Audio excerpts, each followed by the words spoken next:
Again, have a blessed Sunday, no? Ngayon, ang gospel for today is regarding ito sa Corpus Christi. So, katulad ng dati, summarize lang tayo ulit, no? Before that, bago natin pagpatuloy yung video natin, magdasal muna tayo. Sa ngalan ng Ama at ng Anak ng Diyos at ng Espiritu Santo. Amen. In Jesus' name, I sign myself and my family and loved ones with the sign of the cross. Seal and covers with blood of Jesus and surrounded with God's glory, light and presence, and nothing can get through to hurt us. In Jesus' name, Amen. Sa ngalan ng Ama at ng Anak ng Diyos at ng Espiritu Santo. Amen. Okay, balik tayo sa video natin, no? Sa pinakaano ng video natin, ito yung Corpus Christi, no? Ang Corpus Christi is ito yung Last Supper, no, na sinabi ng Panginoon sa kanyang mga alagad. At tinatihati niya yung tinapay, no? Sinabi niya, tanggapin niyo ito.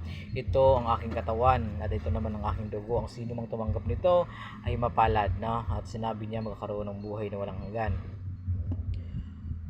Tawag niyan pala, no? Dapat lahat tayong mga Kristiyano, oo, especially nga kung tutusin lahat ng tao sa lipunan, kasi lahat tayo niligtas ng Panginoon, no? Sa kanyang katawan at dugo nung nung inalay niya sa cross. Ang Corpus Christi, ito yung The Last Supper.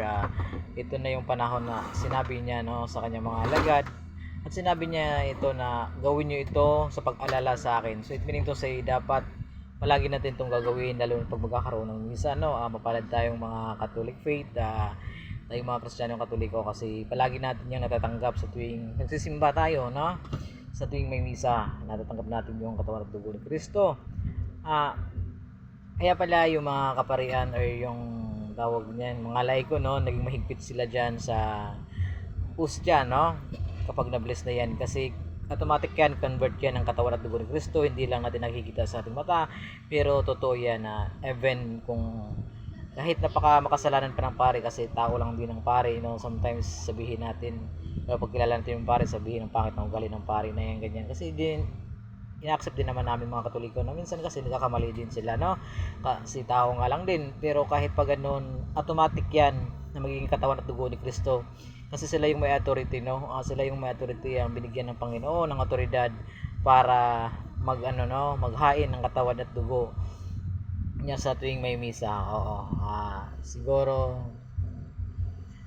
na i-summarize ko na rin ang maayos sa inyo at naliwanagan na rin kayo kung bakit sa naging mahigpit ang mga kaparian, no? Syempre, tayong mga magulang, may mga anak tayo na minsan na pag tinanong, no, kumbaga nakalimutan nila yung tamang sagot, di ba? Pag sinasabi ng pare or ng mga lay, no, na katawan at dugo ni Kristo, sometimes yung mga bata kasi nalilito, hindi sila makapagsagot ng amen. Oo, kaya hindi sila binibigyan ng hostya. Sana hindi kayo ma-offense bilang magulang. Ipangaral nyo sa inyong mga anak ang tamang ang tamang sagot o tamang gawin nila habang nagsisimba, para hindi maiwasan na hindi sila makatanggap ng ng hostyan or ng katawan at dugo ni Kristo. Sana may naunawaan kayo sa mixing video ito.